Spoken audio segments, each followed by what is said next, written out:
Female 23. Found out 7 months ago that my boyfriend, male 26, has been cheating on me, but I haven't told him I know. Female 23. Found out 7 months ago that my boyfriend, male 26, has been cheating on me, but I haven't told him I know. I found out while he was away for work. A girl he slept with sent me a DM on Instagram. She told me everything and even sent pictures. I remember staring at my screen, my heart pounding, my hands shaking. I felt like my entire world had just shattered.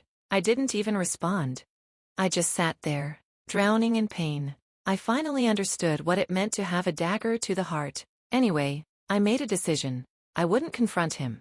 Instead, I grieved and mourned our relationship as if it had already died. I've been with him for 3 years, and I thought everything was going perfectly. I didn't see this coming at all.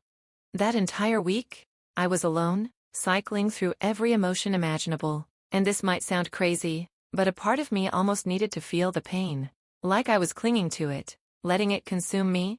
And this may sound emo, but it felt good. I can't explain it, but I felt alive. Maybe this is borderline masochistic, but whatever. This is how I wanted to cope. Meanwhile, the girl kept messaging me. More pictures, more details, receipts, and even videos. It just got worse and worse. It turned into taunts and cursing. It felt like she was desperate for us to break up, but I never responded.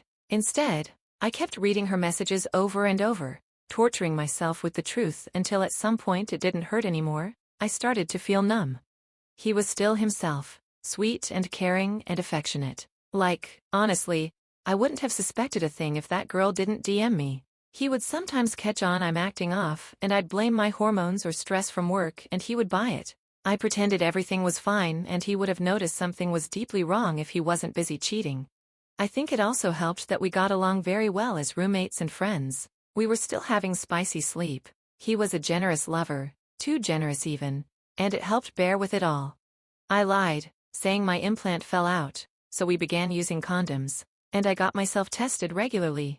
Thankfully, I was clean the whole time. I eventually started seeing him as someone I lived with, and we just happened to have spicy sleep. It took months, but one day something inside me shifted. Like the love I had for him started fading. I went through every stage of grief. Now I feel free and lighter. I know I can live without him, and that realization is the most liberating feeling. This is the craziest part. Everything I once found beautiful about him started to look distorted. I have started to see his flaws. It was like I was under a spell, adoring and loving this man, and now when I look at him, I'm like, how? This week, I'm moving into my own place, and I'm finally breaking up with him. I'm mentally checked out and I'm at peace with myself. I am okay. I feel a sense of dread but also relief that I will finally break up with him. It took 7 months to finally get over him. I don't know if I'll tell him that I know he cheated on me or just say I don't want you anymore or just ghost him. All I know is I'm breaking up with him. Update. I finally moved out early in the morning, right after he left for work. It was his place, and I didn't have much to begin with, so the move was easy. I'd been slowly filling up my new place over the past month, getting everything ready so I could leave without a hassle. A lot of you suggested I ghost him, but I couldn't. That's just not me. I don't like disappearing on people, even when they deserve it. So instead, I came back that evening and waited for him to get home from work around 7 p.m. I was nervous, but also kind of relieved for it all to finally be over. When he walked in, I was sitting at the dining table wearing my coat. He immediately sensed something was off. He asked me where I was going, and I told him, home. Then I sent everything I'd been collecting, screenshots, videos, all of it to his WhatsApp. He looked confused and asked why I was texting him, and then he opened the messages. I watched the color drain from his face. I didn't think I'd enjoy it, but I did. He went pale, breathing heavily, and just placed his phone on the table, staring at me like I was a ghost. I didn't say anything, just watched him. Then came the begging. He grabbed my hand, apologized over and over, said he didn't mean to cheat, claimed he ended it 3 months ago, that she meant nothing, and how much he loves me and wants to marry me.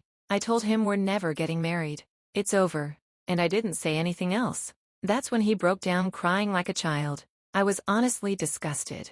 I stood there watching him on his knees, clutching my legs, begging for forgiveness, and I felt nothing. No sympathy, no sadness, just done, I was completely checked out. I didn't want to say much to him. I just felt numb and it felt pointless. Eventually, he turned into this emotional, sweaty, sobbing mess. When he went to the bathroom, I grabbed my last backpack and left. It's finally over. I'm grateful I don't love him anymore. It was an unconventional way to get over someone, but it worked for me.